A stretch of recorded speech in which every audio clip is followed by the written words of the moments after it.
Olá pessoal, bem-vindo a mais um vídeo da disciplina. Nesta aula hoje nós vamos continuar o capítulo 5, comportamento mais sofisticado. Nós estamos na segunda aula teórica deste capítulo. Bom, na aula teórica anterior, nós melhoramos o sistema de suporte que a gente estava trabalhando, acrescentando uma sequência de if, else, if no método gerar resposta, fazendo com que a resposta dada tivesse relação com a pergunta do usuário. Então, na primeira versão do sistema de suporte, ele dava respostas completamente aleatórias, independente do que o usuário perguntasse.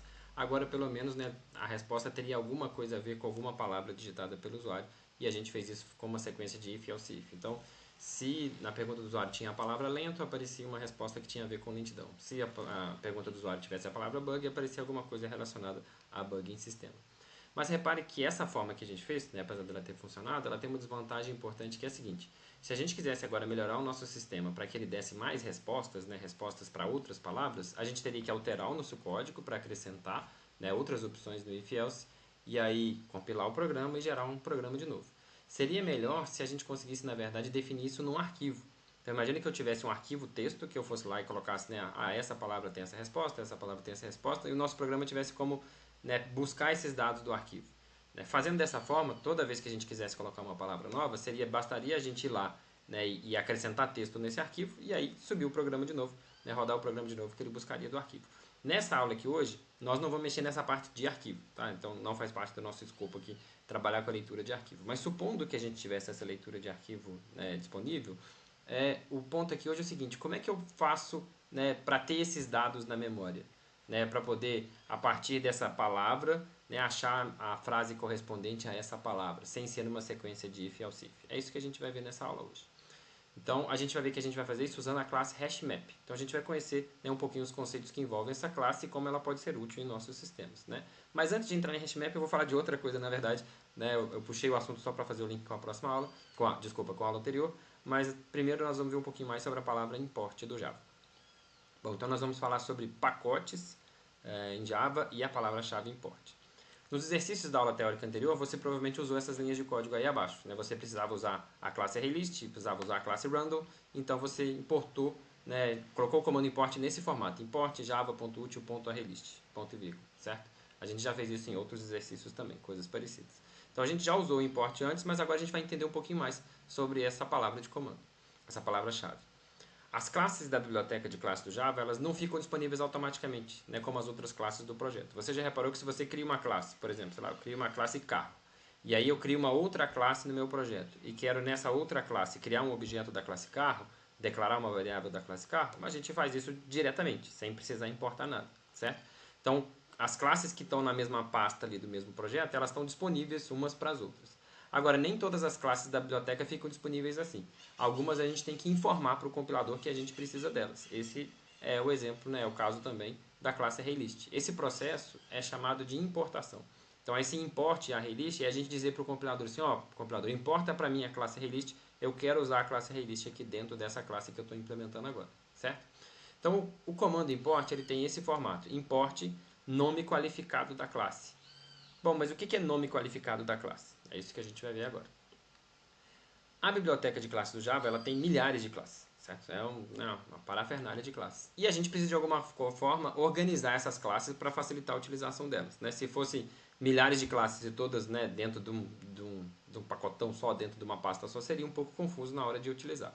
Então o Java usa o conceito de pacotes para organizar as classes em grupos. Então ela divide essas classes em grupos, cada grupo ele chama de pacote, certo?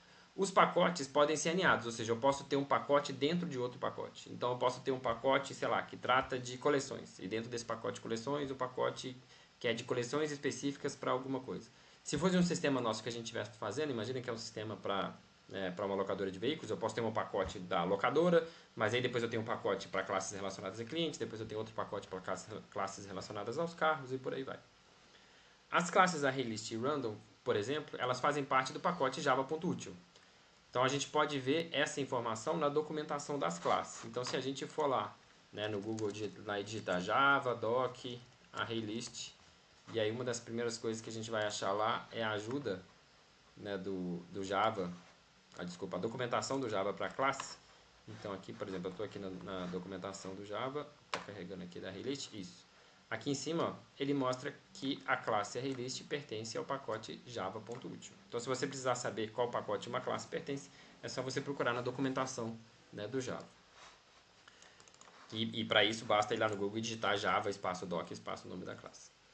Bom, mas o que é então um nome qualificado, ou a gente pode dizer também o nome completo de uma classe? É o nome do pacote, seguido de um ponto, seguido do nome da classe. Então, como a classe ArrayList ela pertence ao pacote java.util, então o nome qualificado ou o nome completo da classe ArrayList é java.util.arraylist, certo? Então, é por isso que a gente faz o import desse jeito. Então por isso que a gente fala aqui, ó, voltando, eu devia ter repetido o import aqui, ó, mas a gente faz o import como java.util.arraylist, porque é dessa forma que a gente usa o nome qualificado da classe, que é o pacote que ele está, ponto, o nome da classe, certo? Bom, a gente também tem a opção no Java de fazer o import desse jeito aqui, ó, que é nome do pacote, ponto, asterisco. O que isso significa? Isso significa que a gente está importando todos os pacotes, todas as classes daquele pacote. Então, nesse caso aqui, se eu fizer import java.util.asterisco, eu estou importando todas as classes do pacote java.util, certo? Bom, mas apesar da linguagem permitir isso, é uma boa prática a gente importar apenas as classes que a gente realmente vai usar. Então, suponha que você vai usar 3 classes ou 4 classes lá do pacote java.util. É preferível você colocar 4 linhas, import java.util.arraylist, java.util.hashmap, por aí vai. É preferível você colocar essas 4 linhas do que o asterisco. Por quê? Porque é mais legível, fica mais claro as classes que são realmente necessárias. Então, quando alguém, uma outra pessoa, vai trabalhar no seu código, ele olha lá em cima e ele sabe as classes que você realmente usa. Se tiver um asterisco, a gente não sabe, tem que ler o código inteiro da classe. É muito mais fácil ver só lá em cima do que ter que ler o código inteiro para tentar entender quais classes são utilizadas, certo? Bom, basicamente é isso de pacote, gente. A única coisa que não está no slide aí, que talvez eu acrescentaria, é que pacote em Java tem relação com pasta. Então, se eu tenho um pacote java.util, quer dizer que existe uma pasta Java, que dentro dela tem uma pasta útil, e dentro dessa pasta útil estão as classes. Então, se eu tiver um pacote meu, sei lá, que é um pacote do que eu falei, por exemplo, da locadora, que dentro tem um pacote carros, eu teria uma pasta locadora, que tem algumas classes, e tem também uma outra pasta dentro dessa classe locadora, que é a classe carros, e dentro da classe carros teriam as classes relacionadas com carros. Bom, mas tem uma exceção a essas regras de pacotes que eu acabei de explicar, que é o seguinte: tem classes que elas são tão usadas que a gente faria import delas quase que toda hora, certo? E aí essas classes, elas pertencem ao pacote java.lang e a gente não precisa usar import para ele. Porque a Java considera o seguinte, como isso aqui é muito útil, ele vai precisar toda hora, então não vou fazer todo mundo ficar fazendo toda hora import java.lang, certo? Então esse java.lang tem aquilo que é mais básico no Java e esse pacote já é automaticamente importado para a nossa classe, mesmo que a gente não tenha escrito isso, certo? Um exemplo de classe que está no pacote java.lang é a classe string. A classe string a gente usa muito e a gente não precisa fazer import da classe string por causa disso, certo? É isso, gente. Pacote não tem muito segredo, né? Foi só para explicar um pouquinho sobre o que é pacote e como importar classes que estão em pacotes do Java, certo? Bom, vamos agora para a parte principal dessa aula, que é sobre mapas, né? O que são mapas aí? Não é mapa no sentido de mapa do Brasil, mapa da geografia, né? Mas que mapas são esses e que associações são essas que a gente está falando? Um mapa é uma coleção de pares de objetos chave e valor. Bom, como assim? O que significa esse par de objetos? Quando a gente usa um ArrayList, a gente pode guardar objetos dentro desse ArrayList. A gente pode chamar cada coisa que a gente guarda dentro do ArrayList de uma entrada. Então, se eu tenho um ArrayList com 3 entradas, quer dizer que na posição 0 tem um objeto, na posição 1 tem outro objeto, na posição 3 tem outro objeto. E uma característica do ArrayList é que ela tem tamanho flexível. Então, eu posso armazenar quantos elementos eu quiser. Eu posso ter 3, depois adicionar mais um, adicionar outro, remover e por aí vai. Então, ela é uma coleção de tamanho flexível. Um mapa, né, tem uma característica igual ao ArrayList, que também é uma coleção de tamanho flexível. Então, eu posso criar um mapa vazio, adicionar elementos, adicionar entradas ou tirar entradas desse mapa, certo? Agora, a principal diferença de um mapa para um ArrayList é que enquanto um ArrayList guarda um objeto por posição, o mapa, na verdade, ele não guarda um objeto, ele guarda pares de objetos. Então, quando eu falo que eu tenho entre aspas, uma coisa dentro do hashmap, quando eu tenho uma entrada dentro do mapa, eu tenho, na verdade, já um par de objetos. E esse par é formado por um objeto que a gente chama de chave e por um outro objeto que a gente chama de valor, certo? Esse é o par. Então, é só uma referência. Eu tenho esse par, um relacionado ao outro, que um a gente chama de chave e o outro a gente chama de valor. Então, enquanto no ArrayList a gente busca um objeto por posição, se eu quero pegar um objeto dentro do ArrayList, a gente usa o nome do ArrayList .get e passa a posição, No caso do mapa, a gente usa o objeto-chave para buscar o objeto valor associado a ele. Então, o que a gente faz é, a gente guarda um par de objetos, um é a chave e o outro é o valor, e quando a gente quer esse objeto do valor, basta a gente passar a chave que ele nos devolve o valor associado a essa chave. Tá? Então, vamos entrar um pouquinho mais em detalhes para isso ficar mais claro. Primeiro, vamos pensar no mundo real. Você esquece programação. Vocês conseguem pensar, né, em alguma coleção de dados que seja organizado da forma de pares, chave e valor? Alguma coisa que você use no dia a dia, que você pare para pensar e ele é organizado dessa forma? Bom, não sei se você pensou nisso ou não, mas com certeza você já usou, que é, né, um exemplo desse, que é a lista de contatos de um celular. Então, no celular de vocês tem uma lista de contatos. Toda vez que você vai ligar para uma pessoa, o que, que você faz? Você procura o nome da pessoa, certo? Mas o que o telefone, né, o seu telefone realmente precisa para efetuar a ligação não é o nome da pessoa. O que ele precisa é do número de telefone da pessoa. Então, cada entrada na lista de contatos, né, no caso da nossa lista de contatos tem mais informações, mas vamos simplificar aqui. Cada entrada da lista de contatos tem uma chave, que é o nome da pessoa, e um valor associado a essa chave, que é o telefone dela. Então, o que, que a gente faz? A partir do nome, a gente encontra o número do telefone. A partir da chave, que é o nome da pessoa, a gente encontra o número, que é o valor, certo? Então, vou repetir isso aqui agora seguindo o slide. A lista de contatos ela tem entradas, cada entrada é um par, tem um nome e um número de telefone. A gente usa a lista de contatos procurando por um nome, e quando a gente encontra esse nome, a gente obtém o telefone associado a ele. Então, a gente não procura contatos por um índice, uma posição. Você não pega o seu celular e fala assim, bom, deixa eu pegar aqui o meu contato número 25, né, que está na posição 38. Não é nada disso. A gente não procura, a gente não olha por posição, a gente olha pela chave. Então, a gente busca um valor, que é o número de telefone, a partir de uma chave, que nesse caso é o nome. Então, suponha, por exemplo, que você tenha, né, essa lista de contatos no seu celular. Você tem lá Tião com o número dele, Maria com o número dela e Joaquim com o número dele. Então, nesse exemplo, a primeira entrada tem a palavra Tião, né, e o valor é 999 certo? 99, 99, 11, 11. Então, repara que é uma entrada só, essa entrada tem um par de objetos. Tião é a chave, número é o valor. Eu poderia, então, buscar um número de telefone a partir da chave Maria. Então, se eu virar para essa lista de contatos e falar assim, me dá o telefone da Maria. Isso aqui é fazer uma busca pela chave. Você passa a chave, que é Maria, e essa busca vai te retornar o número associado da Maria, que nesse caso é o 8881234. Certo? Tá claro? Bom, se não tá, volta um pouquinho o videozinho aí e repete esse trechinho. É importante essa questão estar clara. Bom, mas antes da gente entrar, né, na parte do Java, você consegue pensar em outras coleções do dia a dia que tem essa característica de ser um mapa que associa a chave a um valor? Vamos lá, ó. Né, não sei se vocês usam muito, mas é muito útil, é o dicionário, certo? O dicionário é a gente busca um significado a partir de uma palavra. Então, dada uma palavra, eu quero saber o que significa a palavra tal. Essa é a chave. A gente vai lá no dicionário, acha essa chave e aí a gente tem acesso ao valor associado a essa chave, que é o significado dela. Outro são as siglas e os nomes de estados.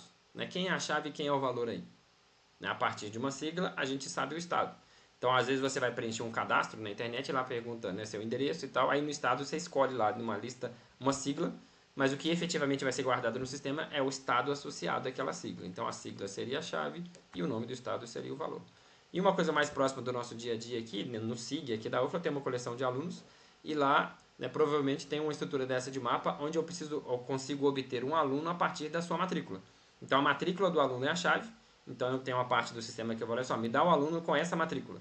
Então, eu estou passando a chave, que é o número de matrícula, e eu vou conseguir ter acesso, então, ao objeto aluno, que é o aluno que tem aquela matrícula.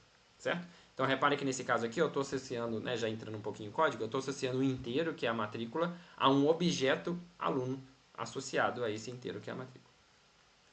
Então, né, fica o conceito. O que é um mapa? Um mapa é uma coleção que guarda pares chave e valor como entradas, e os valores podem ser buscados fornecendo-se a chave correspondente. Então, reforçando as dicas, né, que eu passo durante as aulas, é muito importante que você faça anotações enquanto você está assistindo a videoaula, né, para que você consiga absorver mais. Né? Se a gente ficar só escutando aqui, você não vai guardar essa informação. Certo? Bom, mas vamos para a parte mais prática. Como é que a gente pode usar uma estrutura de dados mapa em um programa Java? Agora que a gente já viu o que é um mapa, como é que eu uso o mapa no código? A forma mais simples de usar essa estrutura é através da classe HashMap. HashMap é uma implementação particular de mapa. Né? O que significa isso? Né? Existe esse conceito geral de um mapa, que é uma coleção flexível que guarda pares de chave e valor, pares de objetos chave e valor, e eu tenho mais de uma classe que são mapas, ou seja, que implementam esse conceito. Só que cada uma com uma característica um pouquinho diferente. Então, uma dessas classes é a classe HashMap, é a classe mais comum. Os métodos mais importantes dessa classe são os métodos put e get. O método put, ele insere uma entrada no mapa. Então, ele insere um par de objetos chave e valor. E já o método get serve para a gente fazer o contrário, serve para a gente buscar, né, um valor associado a uma chave. Então, aí está um exemplo de trecho de código ó, que cria um hash map e insere nele 3 entradas. Né? Cada entrada é um par chave-valor consistindo de um número e um número de telefone. Então, repara que aqui eu estou declarando então uma variável chamada contatos e eu estou dizendo que o tipo dessa variável é hashmap string. Eu vou comentar sobre isso daqui a pouquinho. E essa variável está recebendo um novo objeto, está sendo instanciado aqui, né, um novo objeto da classe hashmap. Então, essa variável contatos está apontando para esse objeto. E aí, logo em seguida, eu estou cadastrando a minha lista de contatos. Então, eu estou chamando o método put para colocar aqui as entradas da minha lista de contatos. Então, estou primeiro aqui cadastrando a entrada relacionada ao Tião. Então, tem a chave Tião associada ao telefone 999-1111, depois Maria e Joaquim, certo? Estou preenchendo aquela lista de contatos que a gente viu agora há pouco. Quando a gente declara uma variável do tipo hashmap ou quando a gente cria um objeto hashmap, a gente precisa informar o tipo dos objetos que serão guardados, que é o que a gente já faz com a arraylist. Então, vocês já viram que se eu quero uma arraylist de strings, eu tenho que colocar arraylist menor, string maior. Se eu quero uma arraylist de carros, arraylist menor, carro maior. Hashmap é a mesma coisa. A diferença do hashmap é que a gente tem que informar dois tipos, porque a chave pode ser de um tipo, o valor pode ser de outro. Então, no nosso exemplo aqui, da lista de contatos, eu estou usando string para o nome e string para o número. Então, por isso que a gente está colocando aqui string. No caso lá do SIG, né, que seria um hashmap de alunos, se a chave for a matrícula e o valor for aluno, então aqui seria primeiro integer, né, que é inteiro, que é a matrícula, e o valor seria aluno, que seriam objetos da classe aluno. Ok? Bom, agora que a gente tem um código, então, que a gente criou um hashmap e a gente colocou as entradas lá, a gente agora pode obter um valor a partir de uma chave. Como é que a gente faz isso? Usando o método get. Então, aqui está um exemplo de usando a variável contatos, eu posso usar o método get passando a chave, então no caso aqui estou passando o nome da Maria, e aí eu vou obter o número de telefone associado a essa chave Maria. Então, o que eu vou obter aqui vai ser o número 8881234, certo? Essa string que tem esse número, é isso que vai estar nessa variável telefone. Então, aqui apareceria na tela telefone da Maria, e aí aquele número que a gente viu, ok? Repare que a gente passa a chave, o nome Maria, para o método get e ele nos retorna o valor, que é o número do telefone dela. Ok? Bom, aí aqui, gente, nessa aula eu não vou passar tudo assim mastigadinho para vocês não. Né? Dos objetivos da disciplina é que vocês comecem a ganhar autonomia para que vocês mesmos possam descobrir os conceitos, exercitar os conceitos. E mais importante que isso é que para que vocês percebam que vocês mesmos podem ir atrás de entender como que uma coisa funciona. Vocês não precisam depender de um professor ficar falando tudo em detalhes para vocês. Então, e isso aqui é a estratégia do livro, tá? Não é que eu estou querendo diminuir o tamanho da videoaula nem nada disso. Assim, a estratégia do livro é essa. No começo é tudo muito mastigadinho, depois chega um ponto que você mesmo pode correr atrás da informação, né? E a partir de uma informação base, agora você já sabe o que é um hashmap, você já sabe né, entender o que o get e o put faz. A ideia é que você agora aprofunde isso, né? Que você exercite essa possibilidade de que você mesmo pode correr atrás da informação, tá? Então, o que é para fazer agora? Você vai ler a documentação dos métodos get e put da classe hashmap e veja se a explicação bate com o que você entendeu. E aí vai complementar a nossa aula aqui, tá? Então, pausa o vídeo, dá uma olhadinha lá. Lembrando que para achar a documentação da classe hashmap é só ir lá no Google, digitar Java, espaço doc, espaço hashmap e você vai achar um dos primeiros links lá, ok?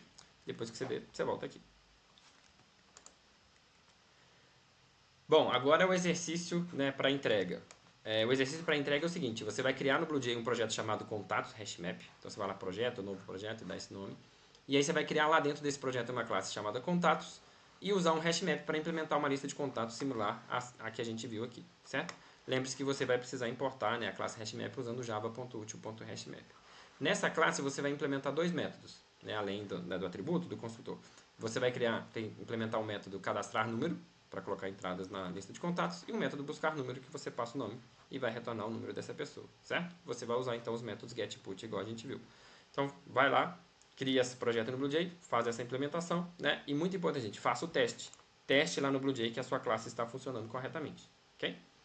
Esse exercício é isso, depois tem mais algumas coisinhas aí.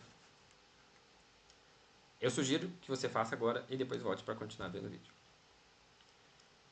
Bom, agora que você já fez o exercício, o que a gente vai fazer agora? Tem mais coisas para fazer. Né, para esses exercícios a seguir, né, vale a pena você dar uma olhadinha lá na documentação oficial do hashmap, que você já olhou lá o que significa, né, a explicação dos métodos get e put, então você já deve estar com ela aberta aí. Então, o que você vai fazer? Ó, verificar a documentação. Nessa documentação, como é que a gente faz para saber quantas entradas estão guardadas em um hashmap? Então, que método que nos permite fazer isso? Depois, você vai experimentar no BlueJ o que acontece quando você adiciona uma entrada em um mapa com uma chave que já existia. Então, imagina que você... no projeto que você fez lá, ó, que tem um método aqui, cadastrar número. Imagina que você cadastra um número para um nome de pessoa, depois você cadastra um outro número com esse mesmo nome.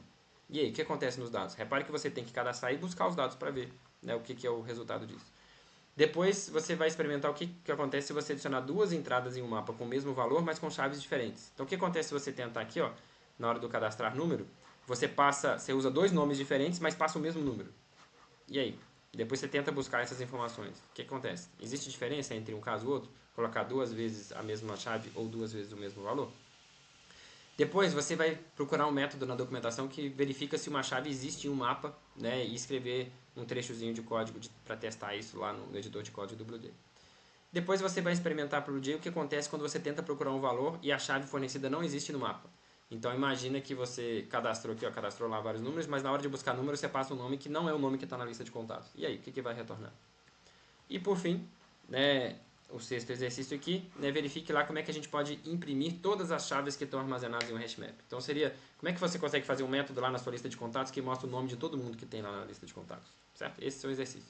Repare que eu não coloquei ele para entrega, mas na verdade é para você entregar todos eles, tá? Então você vai alterar o projeto contatos hashmap, criando uma classe nova chamada testes hashmap, que tem um método testar, e nesse método testar você vai colocar trechinhos de código para demonstrar que você verificou esses 6 passos aqui, certo? Então todos esses 6 passos têm que estar demonstrados lá dentro desse método testes. Ok? Qualquer dúvida é só entrar em contato, certo? Bom, mas agora a gente vai voltar lá no nosso sistema de suporte que a gente estava fazendo na aula passada e vamos brincar um pouco de hashmap nesse sistema de suporte. Como eu comentei no início da aula, se você fez o exercício da aula passada, você tem um código parecido com isso daí. Ó. Lá dentro da classe respondedor, no método gerar resposta, você tem uma sequência de ifs e else ifs que você verifica se a entrada, né, a frase que o usuário digitou tem uma palavra, se tem, aí você exibe uma frase de resposta, certo? Mas como eu falei no início da aula também, isso não é a melhor forma de implementar, porque se eu quisesse tratar palavras-chave novas, eu teria que alterar o código, recompilar o sistema, né, e executar de novo. Mas a gente pode fazer melhor usando um hashmap, certo? Repara que o que a gente acabou de ver é que a gente pode ter dentro do hashmap pares chave e valor. E o que eu tenho aqui basicamente é isso, eu tenho uma palavra que é a chave e um valor que é a frase associada a essa chave. Então esse if else está basicamente criando essa estrutura dentro do código, que é uma estrutura baseada em chave e valor, tá? Então a ideia é ter um mapa que relacione palavras como lento e bug com as respostas correspondentes a essas palavras. Então para isso a gente pode ter um hashmap, né, um mapa que tem como chave uma string e como valor uma string também. Nos próximos exercícios a gente vai fazer essa implementação, né? Nós vamos colocar as entradas do hashmap direto. Só que um detalhe. A gente vai colocar nesse caso aqui as entradas do hashmap diretamente no código, certo? Se você vai lá no código, eu vou mostrar daqui a pouquinho exatamente como é que a gente vai fazer, mas você vai ter que, né, chamar o método put lá do hashmap para colocar cada par desse, a length e a frase, bug e a frase. E aí, eu tinha falado lá no início da aula que hashmap seria melhor do que usar if, else if, porque daria para puxar de arquivo, né? E aí aqui você vai falar assim, mas se a gente vai botar as entradas do hashmap lá direto no código, se eu precisar colocar uma entrada nova, eu também vou ter que mexer no código, certo? Sim, você vai, mas é porque aqui, né, eu quero isolar essa questão, a gente não vai entrar, senão eu teria que explicar como é que lê arquivo do Java, que não é o nosso objetivo aqui. Mas o que eu espero que você perceba é que apesar da gente estar colocando, né, esses dados do hashmap diretamente no código, se eu tivesse um jeito de ler dados de arquivo, bastaria chamar um método put, né, pegando os dados do arquivo para cada linha do arquivo, e aí eu teria, né, não teria que mexer no código para cada par novo que eu tivesse. Ok? Bom, então qual que é o exercício que vocês vão fazer para a entrega? Vocês vão alterar a classe... Nossa, saiu classe duas vezes aqui. Vocês vão alterar a classe respondedor do projeto suporte técnico para que ela tenha um atributo mapa para guardar as palavras-chave e as respostas. Né? Então, lento, qualquer resposta. Bug, qualquer resposta. Criar um método chamado preencher mapa de respostas, que preenche o mapa com as respostas que você tinha tratado no if, else, if, e chamar o método no construtor da classe. Então o construtor da classe vai criar esse hashmap e vai chamar o método preencher mapa de respostas, que basicamente o que tem nele são várias chamadas, né? Variável.put, e aí a palavra, a frase relacionada à palavra. Variável.put, a palavra e a frase relacionada à palavra. E aí depois você vai alterar o método gerar resposta. E o que você vai fazer nesse método gerar resposta? Você vai fazer um loop nas chaves do hashmap. Então isso aqui você tem que olhar lá na documentação do hashmap. Como é que você faz um for, que a cada passo do for você consegue pegar uma das chaves do hashmap. Que no nosso caso aqui seria uma das palavras, né, lento, bug, etc. que estão lá no hashmap. E aí dentro do loop você vai verificar se a variável entrada tem essa chave. Então imagine que você cadastrou lá, por exemplo, tem no hashmap, tem lento e a frase relacionada a lento. Tem bug e a frase relacionada a bug. Então você vai fazer um for e dentro dele você vai botar um if. Se a entrada tiver a chave, então na primeira vez, por exemplo, a chave é lento. Se a entrada tiver a palavra lento, você vai retornar o valor associado à palavra lento, ou seja, você vai retornar a frase associada a essa palavra. E aí se não tiver a palavra lento, né, o for vai continuar, vai verificar a próxima. Pode ser que a gente não encontra, a gente tem várias palavras-chave lá no nosso hashmap, mas o usuário digitou uma frase que não tem nenhuma delas. Nesse caso, você vai retornar uma resposta padrão, que é tipo essa aqui: desculpe, não entendi o que você quis dizer. Certo? Então esse é o exercício. Né? Vamos pausar o vídeo aí e fazer um exercício interessante para a gente reforçar os conceitos que a gente viu até agora. Bom, para finalizar essa parte da aula, eu vou falar de um outro tipo de estrutura de dados que a gente tem em Java, né, nas coleções do Java, que são os conjuntos, né, que a gente chama de sets. Então, a biblioteca de classes do Java ela possui diferentes tipos de conjuntos implementados em diferentes classes. Uma delas é a classe hashset. Tá? Então, o que você vai fazer agora? Você vai buscar lá na documentação do Java ou em outras fontes, né, de outras formas que você quiser buscar na internet, e você vai procurar as similaridades e as diferenças entre um hashset e um arraylist. Certo? Ou seja, o que hashset e arraylist tem de igual e o que hashset e arraylist tem de diferente. Além disso, tente entender também por que arraylist é um caso especial de list e hashset é um caso especial de set. Esse entendimento é interessante para coisas que a gente vai ver mais adiante na disciplina. Então pausa o vídeo aí agora, né, procura informação sobre isso e depois você volta. Bom, agora vamos falar um pouquinho de como é que a gente usa um hashset no código. Ó, repara como é que é a declaração, né, a importação do hashset, a declaração da variável, a criação do objeto e a inserção de dados. É a mesma coisa do arraylist, concorda? Basicamente eu estou trocando aqui a arraylist por hashset, mas a declaração é parecida, adicionar elementos é a mesma coisa. E se eu for fazer um for, né, para percorrer os elementos do hashset, também é igualzinho um arraylist. Repara que esse for aqui, esse conjunto aqui, em vez de um hashset fosse um arraylist, ele seria exatamente igual.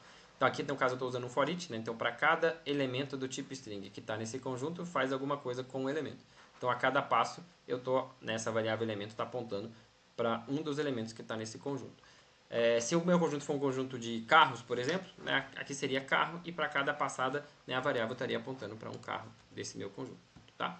Então repare, né, o que a gente quer chamar a atenção aqui é que usar diferentes coleções em Java é muito parecido. Certo? Foi criado dessa forma, para ser assim mesmo, para ser bem parecido.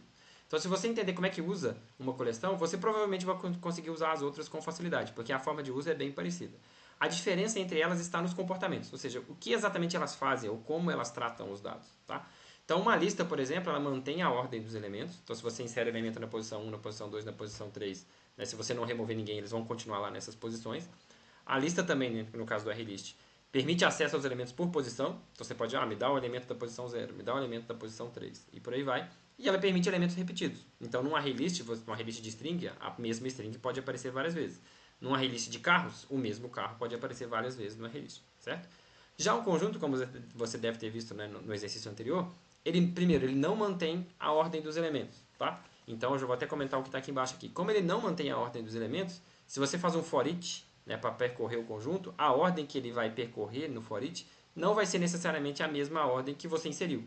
Então suponha que você inseriu, né, nesse exemplo aqui, você inseriu a palavra 1, depois a palavra 2, depois a palavra 3. Na hora que você faz o for each, pode ser que ele pegue primeiro a palavra 2, depois a palavra 1, depois a palavra 3. Não tem garantia de que ele vai ficar na mesma ordem. Então o jeito que os dados são guardados na memória não é necessariamente da mesma ordem que você inseriu, certo? E a segunda observação que está aqui em cima, né, um conjunto garante que não existem elementos repetidos. Então, enquanto no arraylist a mesma string pode aparecer várias vezes, né, o mesmo objeto car pode aparecer várias vezes, no caso do conjunto não. Ele garante que não vai ter elemento repetido. Então, se você tentar inserir o mesmo elemento de novo, ele simplesmente ignora. Então, imagina que você, nesse caso aqui, você foi lá e adicionou a palavra 1, a palavra 2 e a palavra 3. Se depois aqui você tentar adicionar a palavra 1 de novo, ele vai ignorar, porque a palavra 1 já está no conjunto, certo? Então, ele não insere, né, elementos repetidos. E a questão de ele não guardar a ordem dos elementos é porque ele tem uma maneira, né, otimizada de tratar os dados para verificar facilmente quando você tenta inserir um elemento repetido. Ok? É isso, gente. Hashset também é muito útil. Né? Aqui só chamei atenção para alguns detalhes, especialmente para o fato de que as coleções são sempre muito parecidas. Mas a ideia é que você procure por conta própria aí exatamente como é que funciona o hashset, né, e que oportunidades a gente tem de usar esse tipo de classe. Certo? Então eu vou parar o vídeo por aqui. Tem mais um pedaço, mas vai ficar para o outro vídeo. Esse pedaço é bem menor aqui. Até mais.